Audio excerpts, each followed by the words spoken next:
Hey everybody, Mr. Fusion is here once more to talk about the Star Wars radio dramas.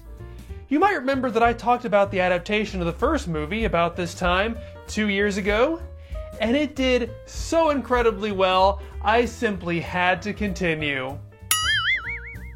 What even is success, really? No, I'm not being rhetorical. I'd really like to know what success feels like. Anyway, I'm not going to retread old ground to explain where these came from and why and how I got into these little oft-neglected nuggets of Star Wars past. I already did a whole video on that, so check it out if you need a refresher or you haven't seen it. But to give as brief a launching point as I can, I think the 6-hour, 13-episode radio drama adaptation of the original Star Wars is an amazingly fresh take on a movie all of us know by heart. It turns a movie inspired by serials into a serial itself. It adds so many new scenarios and character interactions the movie just would not have had time for. And while its reinterpretations of certain ideas and characters can be off-putting to longtime fans, it serves as a well-crafted alternate universe. So, how does the rest of the trilogy hold up? The Star Wars radio drama came out in 1981. Hot on its heels was National Public Radio's The Empire Strikes Back, which came out in early 1983, right in the lead up to Return of the Jedi's theatrical release, which seems like perfect timing. Before you see the new movie, relive the old one. Pretty much all the key players from the first one come back. Famed Star Wars author Brian Daley came back to write it. John Madden returned to direct it. Pretty much all of the key cast members returned, including Anthony Daniels and Mark Hamill. But they managed to score one more movie cast member this time. Hello. What do we have here? What a charming young lady. Lando, this is... Welcome, my dear. I'm Lando Calrissian, administrator of this facility. That's right. Billy D. Williams joins the cast to reprise his role of Lando Calrissian. Like I said last time, even though it's great to hear new takes on the characters, there is something about having the movie cast fill a few key roles that makes it feel all the more legitimate. For Luke, 3PO, and Lando, if you've seen the movies, you know what to expect. If you've already heard the first radio drama, it's more of the same from its original cast, love 'em or hate 'em. Perry King brings his performance a bit more in line with Harrison Ford's this time around, but he still gives Han Solo a much snarkier, more mischievous edge. And sometimes I think it works really well given the extra dialogue the radio drama needs to get across what had been visual points in the movies. You can tell me where Commander Skywalker is. I haven't seen him. Is that droid malfunctioning, sir? Not any more than usual. Then why are you holding your hand over his vocal He's swab? got a cough. Now what about Luke? I think Han's snarkiness is rubbing off on the other rebels. It's getting dark out there, friend, and cold, in case you didn't notice. I'm aware of that. I joined up with the rebels because I noticed things. And don't tell me that King's "I'll see you in hell" when he disobeys orders to rescue Luke doesn't measure up to Ford's. Because it does. Your tauntaun will freeze before you reach the first marker. Then I'll see you in hell. Your tauntaun will freeze before you reach the first marker. Even with an insulated chute, if you're on foot out there, you're dead. Then I'll see you in hell. Yeah. Interestingly, the evolutions in the movies themselves contribute to a bit of disconnect. Brock Peters' more theatrical depiction of Darth Vader matches really well when adapting the first movie, where James Earl Jones' Darth Vader likewise wears his emotions on his bionic sleeve. Commander, tear this ship apart until you found those plans and bring me the passengers. I want them alive. You will never be able to crush the I rebellion. didn't have you brought here to listen to more of your pointless ranting, Your Highness. But starting with The Empire Strikes Back, Darth Vader is suddenly presented as this cool as a cucumber guy who chokes people to death without showing the slightest hint of emotion, and who never strays from the quietest, lowest range of his voice, even when delivering the biggest of revelations. Obi-Wan never told you what happened to your father. He told me enough. He told me you killed him. No. I am your father. Poise personified.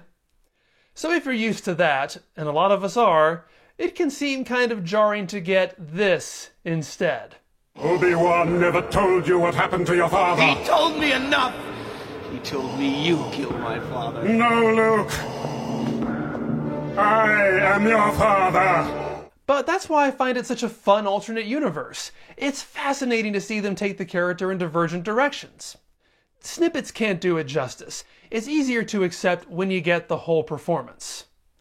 Besides, if you want to talk about jarring, the standout in The Empire Strikes Back is Yoda.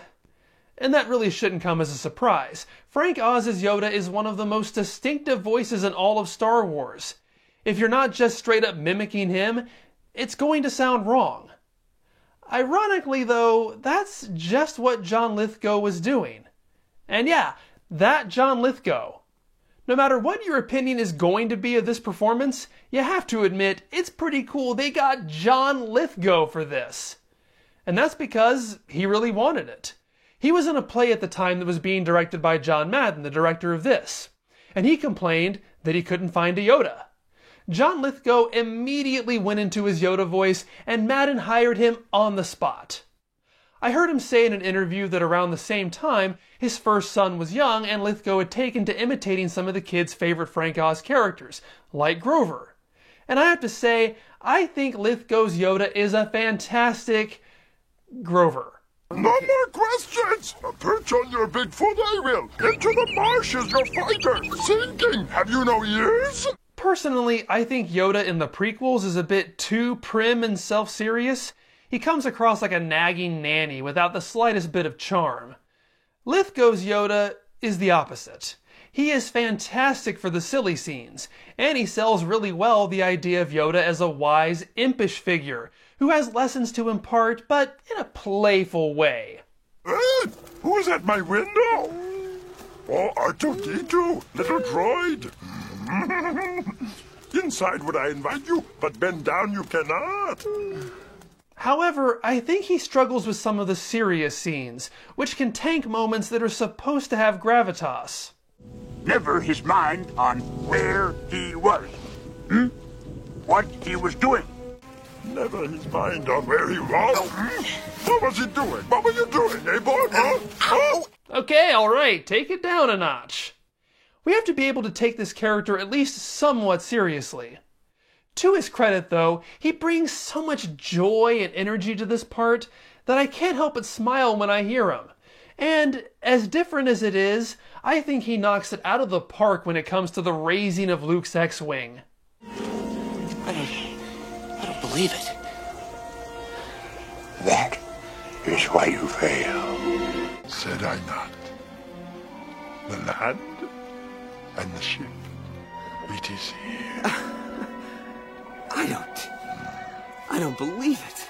That is why you fail. Oz's version knocks you back with the simplicity of it. He's this little guy who knows exactly why you can't get it, and he's judging you. Lithgow's more melodic voice slides into a tone that comes across as mournful, like he's almost about to cry. He's so disappointed in you, but you still failed. If Perry King's Han Solo was the biggest acquired taste in the first one, John Lithgow's Yoda is that for this one. But I still think it has plenty of merit. The Empire Strikes Back maintains the standard of all the classic sound effects and John Williams' score. It incorporates pretty much all the scenes from the movie. I will say, though, that as solid as this one is overall, something feels a little off. I don't know if Empire is as adaptable to radio as Star Wars is. Star Wars is relatively simple. It's fast-paced. It's adventure. While Empire is equally operatic, it's handled in a more thoughtful, sophisticated way. Things like Han and Leia's budding relationship is conveyed through body language and looks and music. It does a lot with a little. While the faster, more intense pace of Star Wars lent itself to being fleshed out with more dialogue that deepened the characters, some of the dialogue here just gets in the way and weakens it. Captain, being held by you isn't quite enough to get me excited. Sorry, sweetheart. Just haven't got the time for anything else right now. One of these days, Han. One of these days. Yeah, that's just what The Empire Strikes Back needed. A Jackie Gleason reference. One of these days. Pow! Right in the kisser. There's an extended scene where Luke has to ditch his wingmen so he can go off to Dagobah and be the special chosen one Jedi. And he does this in the worst way possible. Whenever you give the word, Luke. Right. Listen, those destroyers might still try something. Wedge, you go on ahead with Terran. Make the jump to light speed, I'll stay back and cover for you, and then follow when you're clear. So, obviously, he never catches up with them. So they have to assume the Empire killed him. Or they run back to Hoth to save him, and they get killed for no reason. Jeez, Luke, you are such a dick. If you're going to be a deserter, at least have the balls to admit you're doing it. Even Han managed that. In some cases, the expanded dialogue doesn't flesh things out, it draws them out. In the movie, Lando's betrayal ends like this. I had no choice. They arrived right before you did. I'm sorry. I'm sorry, too. And the doors close. Perfect. That's all you need. However, in this version... I'm sorry, Han. I'm sorry, too. Not nearly as sorry as you're going to be, Captain Solo. For every insult, you will scream 12 times. Stop talking! Having Vader break into Han and Lando's moment just to whine about being insulted makes him sound like a wiener. Still, you'd better savor those expanded moments. While Star Wars consisted of 13 episodes, Empire is chopped down to 10. That means, sadly, that there are fewer original plot lines in this retelling, which is a shame because the new stuff was one of the most exciting things about the Star Wars drama. The expansions we do get are largely front-loaded. That means we spend nearly half the series on Hoth, after which the story plays out almost identically to how it does in the movie. The first major change is a redone opening, now focusing on a doomed rebel convoy that would have brought much-needed supplies to Hoth had they not run afoul of the Empire. Boss, we can't stop them. There are too many. Boss, they just got Ketku. Protect the transports. The transports have to get through. Boss, they're all over us. They just got transport number 2. I'm hit. It's relatively short, but I like it. It reminds me of a similar level in the GameCube game Rogue Leader.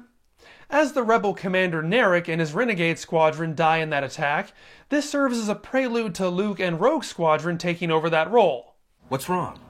A huge force of TIE fighters jumped Commander Nara and the convoy off Dara 4. What? Cut them to pieces. There were no survivors. Luke, I'm making you commander.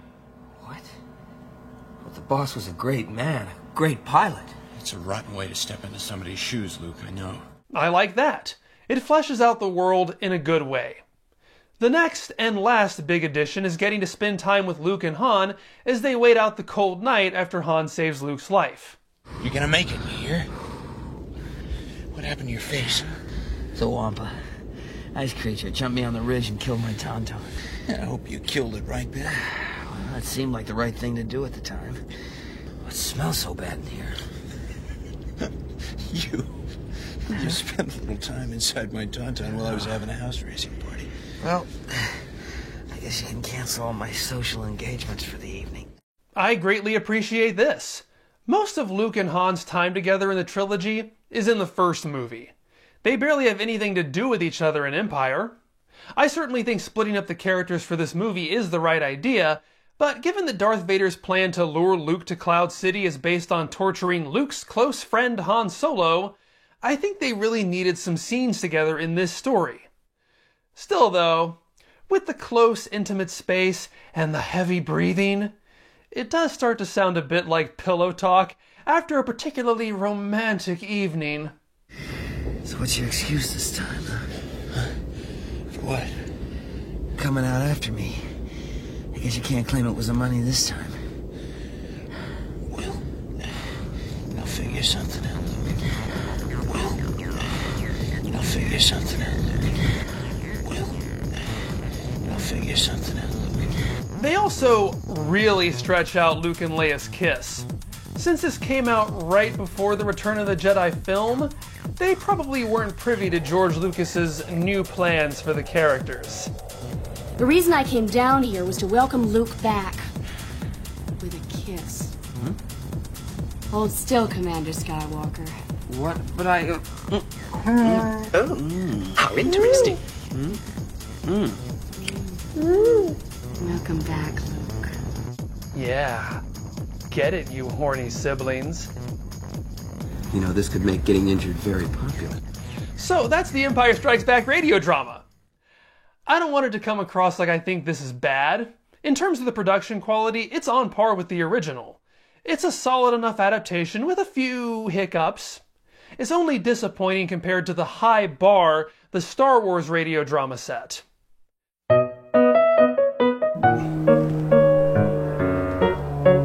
It serves as a well-drafted alternative. Oh no! Well-crafted. No wonder that seemed weird. I was like, why would I write well-drafted? Lowest range of his voice. Thanks, plane! Probably time to stop anyway. God, that is a loud plane. It's about to crash into my house. I want it on camera if it crashes into my house, okay? I think I might be alright. I don't know, what is... Are we evacuating? This cool as a cucumber guy who chokes oh my god! I hit the remote! Another plane. This is never gonna end. It's a mad, mad, mad, mad world, and everybody's going on a trip around the world right now in their airplanes. I've recorded a lot of videos. I have never had this many planes fly over my head while trying to get one section done. Trying to stay happy, trying to stay upbeat. It's kind of hard right now. What is with all these planes? Do you hear this? Do you hear this? Maybe you don't because I'm on a lav, but another plane. Thankfully it's where I'm having a cut already, which is fine, but it's like, I really wish I'd counted how many planes there was going to be. How many planes there have been. Words. See, if I'm not reading words, I can't even make them happen in my head, in my mouth. Wow. I'm getting hungry.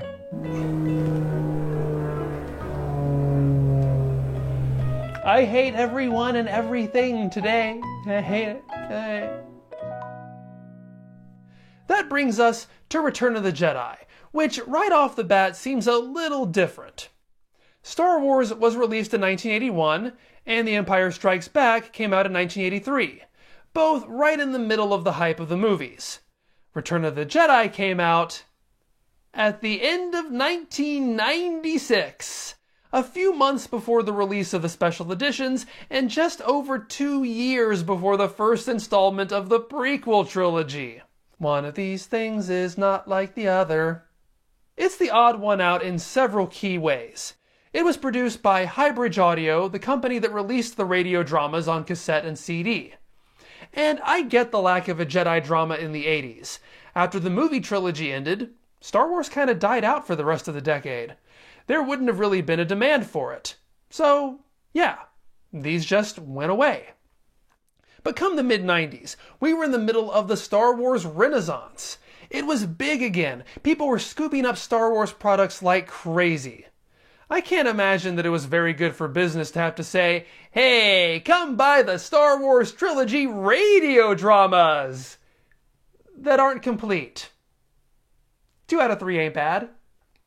Seriously, that coupon book from the 95 VHS box set I showed last time only has the 2 of them. That's just awkward. So if I had to guess, making the other 2 purchases look more attractive to consumers is probably why Highbridge Audio took the initiative to finish this up 13 years later. And in many ways, it does feel like getting the band back together. Brian Daley returned to write the script. Unfortunately, he died before it was finished. The project is dedicated in his memory, and another writer had to fill in the gaps. But nearly all of your favorite Star Wars radio drama veterans return. We got Perry King, we got Ann Sachs, we got John Lithgow, we got Brock Peters, we got Ken Hiller as the narrator, we don't have Billy D. Williams anymore, and we don't have Mark Hamill. And that last one really hurts. Like I said last time, the presence of Mark Hamill anchored these productions, made them feel like real Star Wars. Don't get me wrong, the replacement for him, Joshua Farden, is really good, I think. In fact, of all the Luke Skywalker sound-alikes I've heard in my life, he's probably my favorite. I've accepted the truth that you were once Anakin Skywalker, my father. That name no longer has any meaning for me. It is the name of your true self. You've only forgotten. He makes the transition very easy for me. It is such a shame, though, that Hamill is in all but one of these. I don't know if Highbridge didn't have the budget to get him, or if Hamill was too prolific a voice actor by this point to make time for it.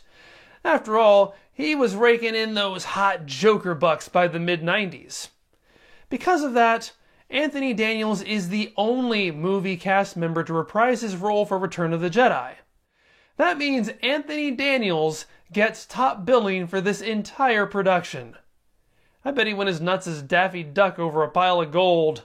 It's mine, understand? Mine, all mine! Get out of there! Go, go, go, go, go, go! Mine, mine, mine! Another big difference is, once again, the length. Remember, Star Wars is 13 episodes. Epic-tastic. The Empire Strikes Back? 10 episodes. A bit of a downgrade, but still pretty beefy. Return of the Jedi is 6 episodes. That's just over 3 hours. And that includes roughly 8 minutes of opening and end credits for every installment. Seriously, they really made the credits long this time, and it's mostly just the music by itself. So, subtract about 48 minutes from that. That's barely longer than the movie, and it has to take extra time to verbally describe everything. That definitely contributes to it feeling like it was just pushed out the door for no other reason than to finish the trilogy by any means necessary. So I guess it has that in common with its movie counterpart. That does mean there is next to no original material in this adaptation. While some scenes have been rearranged, this is almost exactly a beat-for-beat recreation of the movie. It does, however, open with a deleted scene, that of Luke building his lightsaber in Ben's hut. Almost got it. Go! Not again! I don't know, R2. Maybe this can't be done. What am I doing? I've read the instructions a dozen times. And a dozen times I've failed. I don't need this. Try not. Do or do not. There is no try. Here goes. I love that callback to Yoda's lesson from The Empire Strikes Back. And since the audio-only format forces them to give away the sail barge plan before it happens... Look, R2's in position on the deck. I don't like waiting to the last second to make our move. Showing off the lightsaber in advance doesn't really harm anything the way it might have in the movie. There are a few other additions that I find fascinating, but they aren't large story threads that expand the movie, they're more cameos. All art is a reflection of the time in which it was made. Return of the Jedi, as I said, came out during the Star Wars Renaissance. It was right before the special editions, so the original music pieces Lapti Nek and Yub Nub are still present, thankfully. There are clearly no prequel references, however it does make some strides to work in what was new and exciting at the time, and that was the series of books and other projects that were referred to as the Expanded Universe. Just listen to this clip between C-3PO and a dancing girl at Jabba's palace. I see you are a dancing girl. I hope your salary is more generous than your costume, Miss... You can call me Arika. You used to belong to someone named Skywalker? Indeed. So you think Skywalker really will come for you? Now what? And Jabba's calling on one of his dancers. That's Ula. If you've never seen a Twi'lek female dance, you're in for a treat. There's one dance she won't do for Jabba no matter how much he pays her. Oh, he's activated some sort of trap door. That poor creature is falling in. Will somebody help her, Attica? Where? Attica? Where has she got to? You see what they did there? That's Mara Jade. If you have any familiarity with the old novels, you know that was Mara Jade. She was introduced in Timothy Zahn's trilogy of books that kick-started this resurgence in Star Wars popularity in the early 90s. the character who would eventually become Luke Skywalker's wife, was, at this point in the timeline, the Emperor's Hand, and had infiltrated Jabba's palace as a dancer in order to prevent Luke's escape. Obviously, she didn't do a very good job. What I like about this is that it's not pointless fan service. It's not like the "you'll be dead" guy making a cameo in Rogue One, where they just rub it in your face and yell, "Hey, remember this?" This exchange serves a purpose. Since we can't see Oola dropped into the Rancor pit like we can in the movie, the dialogue between 3PO and Orica conveys that information. It also establishes the life of a dancing girl, so you know what that means when it happens to Leia. If you make the connection to Mara Jade, it's a fun little Easter egg, answering the question of what it would be like if that retconned plot point could be worked into Return of the Jedi proper. And if you're still angry that the expanded universe is no longer canon, like that matters, here's a version of Return of the Jedi that indisputably treats it as such.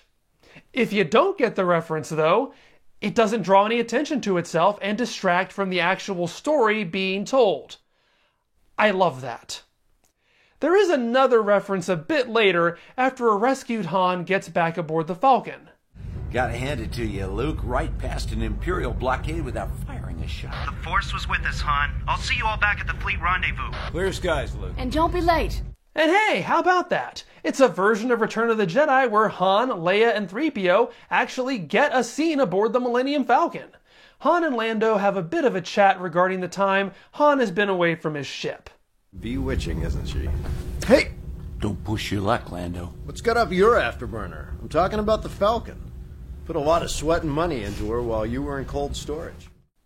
Hey, that's cool. Catching him up on what's been happening. The way I heard it, you almost wrecked her on Coruscant. Nice little oblique reference to an unseen adventure. Kind of like that bounty hunter we ran into on Ord Mantell. Give me a break, Lando. Letting 3PO fly the Falcon? Yeah, okay, what? What are you guys talking about? Why am I not seeing 3PO flying the Falcon? That sounds more awesome than what I'm listening to right now. Did I miss something? In case you're not familiar, this is a reference to Star Wars Shadows of the Empire, a multimedia project consisting of a novel, comics, and video games that was released earlier in 1996 and which takes place in between Empire and Jedi. And while it is, once again, fun to imagine a world where those side stories are fully incorporated into the main movies, I feel this one leans into it just a little bit too much. It's not obnoxious or anything, but if you're just a fan of the movies trying to listen to Return of the Jedi, you might be left confused and distracted by what they're talking about. And yes, before anyone starts in, Perry King says Coruscant. The name of the Imperial Center was introduced in Timothy Zahn's novels, and it was typically pronounced with a hard K until George Lucas adopted the term to use in the prequel trilogy and changed the pronunciation to blah blah blah blah blah nerdy stuff. As long as I'm on the subject of that scene, I feel Return of the Jedi writes Han and Leia better than the adaptation of Empire. Just like how Luke has a nice callback to his training with Yoda, these two also have a nice one at the end of the story. A princess and a smuggler. The odds against the two of us making a Han, never tell me the odds. Honestly, I think the audio drama is worth it for this extended scene, which comes immediately before Han and Lando's plugging of Shadows of the Empire. I'm gonna go find some clothes that don't require a cabaret permit. Huh? Hey, Leia? You, gonna throw those ones away? We'll see. Ah, I love it! Han and Leia have kinky slave costume sex confirmed! An element both the sequels add that the original movie did not really indulge in was the idea of the Force as a telekinetic superpower. Luke Skywalker does things like draw his lightsaber to him or levitate C-3PO through the air. Those are all things that are visually obvious, things that can't really read in an audio-only format. So what can they do? Well, this is another one of those things that might seem corny if you don't have an open mind, but Force-sensitive characters have to talk themselves through the Force, kind of like incantations. The Jedi and his lightsaber. The lightsaber and the Jedi, the two are one. The Force binds us. The Force calls my lightsaber to me. You see, Master Luke, they didn't Gravity believe that me. holds us is a tenuous bond. Just as I said they wouldn't. Wait, what's happening to me? I'm floating in the air. It's a somewhat inelegant solution, I admit, but I can't see how they could have handled it any better. To me, the funniest part about Return of the Jedi is that, seemingly to make up for the loss of its movie actors, it engages in quite a bit of stunt casting. Yardley Smith, Lisa Simpson's performer, has a cameo as 99, the requisitions droid on Jabba's sail barge. What have we here? You are a protocol droid, are you not? Hey, that part was performed by the movie's director, Richard Marquand, in the original, so stunt casting that part is fine. Also, you get Ed Begley Jr. as Boba Fett. Try my capture cable on for size, Skywalker. But then, you have Ed Asner. Oh, good Lord. You have Ed Asner as Jabba the Hutt. Jabba the Hutt!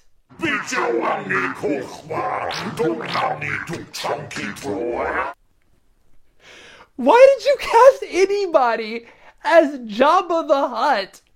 He only ever makes noises in a fictional language. Like, they didn't cast anybody as Greedo. They just reused the sound effect from the movie. This is the funniest thing to me. I'm sure Ed Asner had a ball doing this, and that's really all that matters. He does a great job.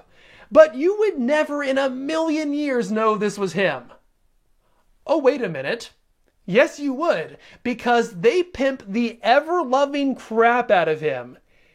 He's the second billed actor on the back of the box. They really want you to be impressed that they got Ed Asner to babble a bunch of alien nonsense into a microphone while pretending to be a giant slug gangster. And I absolutely love that far more than any rational human should. So, what's my verdict? Like Empire, Jedi is more of a qualified recommend. They are both solid adaptations with great performances and all of the Star Wars sound effects and music you're accustomed to. For people with accessibility issues, these serve as near perfect substitutes for the movies. I think I had a few commenters last time point that out to me, and I think that's awesome. Or if you just want to take the Star Wars experience in the car with you, these are a lot of fun. However, both of these have their weaknesses. Jedi avoids some of the more awkward dialogue choices Empire has. Thankfully, Han and Leia aren't going through old honeymooners routines anymore. However, if you're looking for new original material, Jedi is rather bare bones even compared to Empire. It feels very, very short. Empire, of course, has the added benefit of 3 actors from the movies reprising their roles. So what each one has, the other one lacks. Neither quite manages to recapture that epic feeling of an entire Star Wars miniseries. Seriously, Empire and Jedi combined are only 3 episodes longer than Star Wars is by itself. But I don't know if it's fair of me to assume they should each be 6 hours long. They are great adaptations of their movies, and that's what matters. For Star Wars, though, I could vehemently say that even if you've seen the movie, this is worth investing your time to experience. For these, I can't really say that. If you're a fan of the first radio drama, you're almost certain to enjoy these too. The quality of the overall productions is pretty consistent across the board. And you'll probably want to get them just to have a consistent telling of the whole trilogy. However, it's hard to recommend these over their theatrical counterparts, whereas in certain respects, I honestly could do that for the first Star Wars. At any rate, they're worth checking out, at least as curiosities, and I'm very glad to have them in my collection. Thanks so much for watching. As those names scroll past on their way to a galaxy far, far away, take a moment to thank them for helping keep the channel going. You're awesome, and I appreciate your support. Be sure to tune in next month for Dragon Ball Dissection December, the 10th installment of my yearly Dragon Ball Dissection Marathon. The space theming here is appropriate given we will be journeying into space with the Dragon Ball characters for Dragon Ball GT. I'll see you there. Lost my connection to the remote. Like, everything is going weird today. I don't understand. It says it's connected now, and I'm having to read all this backwards because I'm looking at it through a mirror. All right, now let me get back to my place. Wow. Here I thought I was saving time doing this. So in case you don't know, as I'm scrolling back through this, the way the teleprompter works is that my phone is basically my screen. I place it into this little catch here, and it is reflected back at me through a two-way mirror that's in front of the camera lens. And I use the remote to get to those points. To start it up and stop it and speed it up and slow it down. And for some reason, all of a sudden, the remote the Bluetooth disconnected while I was in the middle of doing a take, and so now I had to just go back through the menu while my phone is propped up in this contraption and reconnect. This is the worst recording session I've ever had, and I'm still having to scroll back because when you exit to go back into the menu, it starts the prompt from the beginning again. So I got to scroll through the entire script to get back to where I was. We're having lots of fun right now. Now, where even was I? It's been like 5 minutes. It's been like a minute. There's another plane I hear coming, so great. Almost there, almost there.